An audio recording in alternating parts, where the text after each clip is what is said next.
Welcome to Psychologist Talks. Today I want to talk about gratitude. Now, if you've followed my channel, I often have bones to pick with things because I'm a forever hipster or something like that. But gratitude is one of those things where I both appreciate it, but I also have a bone to pick with it. Now, on the plus side, my sense is this sort of push towards gratitude. It felt like there was a big push. I don't know why I'm looking at my clock like it's a calendar. It feels like there's a big push. I don't know, like 5 years ago, I've lost all sense of time due to COVID. 5 years ago, maybe 10 years ago, I'm not sure. But it's like, constant, like practice gratitude, practice gratitude. And so I feel like it's pulled back a little bit. Instead, it's like about mindfulness and, how are you engaging your drama and speaking your truth and, do the somatic work and all this other stuff, which is not, I say it sarcastically, there's merit to it. But there's always some sort of fad that is, it takes a reasonable concept and blows it out of proportion. And I think gratitude was one of those. So I've been happy, my sense of things, that's a little bit less prominent in society, at least here in the States. But it still floats around. So I want to talk a little bit about the pros of gratitude, but then the absolute cons of gratitude. So I'm not going to spend a lot of time on the pros because I think you can find that everywhere.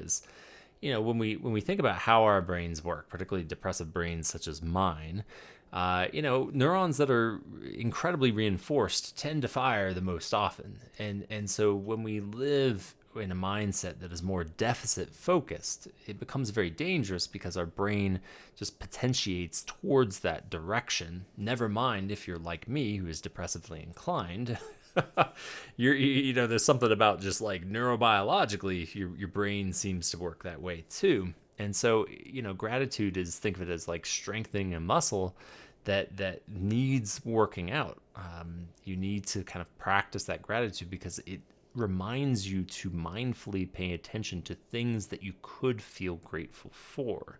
Not because it makes it all better, not because it is a panacea, a cure-all, but because it provides a yin to a yang and draws attention to things that we could take for granted. Note that our brains already are built this way.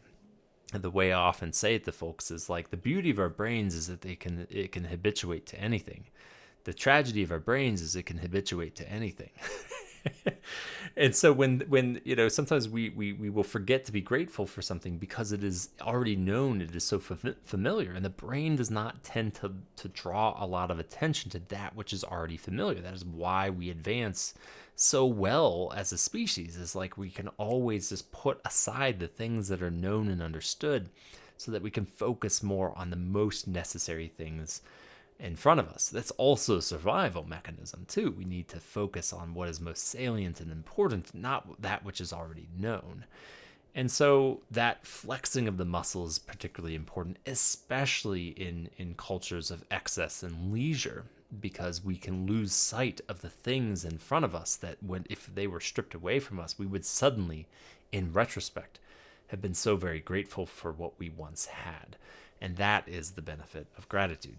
However, as you're already probably hearing me talk about this, gratitude in a way can erase the reality of things that are not always going so well. It can become a butt, a not a scapegoat, but this sort of like back channel way of invalidating very real concerns. Well, you just need to be more grateful. Well, those sorts of concerns, well, yeah, if you focus on the negative, that's all you're ever going to feel. You're just going to manifest negativity from using more, current language. It's like, well, okay, right? But in that circumstance, what it becomes is gratitude in the disservice of other complementary emotions. Gratitude does not come at the service of depressive thoughts or feelings. It shouldn't compete, I guess is what I'm saying. They can coexist. But when wielded ineffectively, this practice gratitude mindset becomes wildly invalidating, if not shaming, of other parts of ourselves, other aspects, other self states that exist within us. And it is a very dangerous mechanism for reinforcing unhealthy defenses, unhealthy ways of seeing and interacting with ourselves and other people.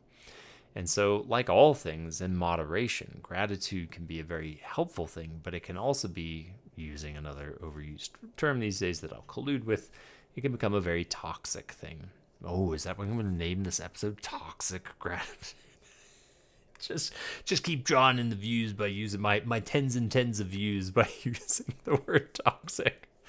Oh gosh, now I've got a dilemma. This is the problem with me shooting these things live. Anyway, I'll figure out what I want to do with that. But that is the greatest threat of gratitude, and pushing people to experience gratitude above all else, is it comes at the cost of other very important things that might already be tough enough to talk about. The less than savory, the more shameful, the more uncertain, the more self-doubting parts of ourselves. We don't need extra gratitude on top crushing those things. So I hope this is helpful. I wanted to keep it short.